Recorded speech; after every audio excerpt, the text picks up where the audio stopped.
You ask Tiger to solve. This deals with linear equations with one unknown.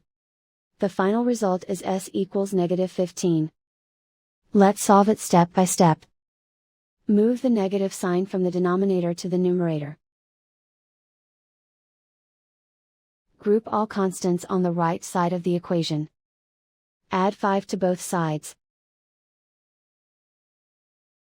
Simplify the arithmetic.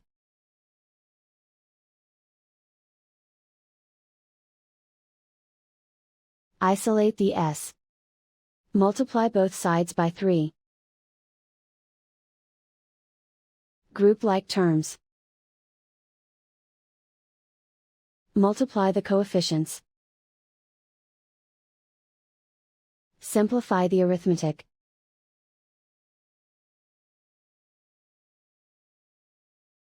Convert the s into a positive number.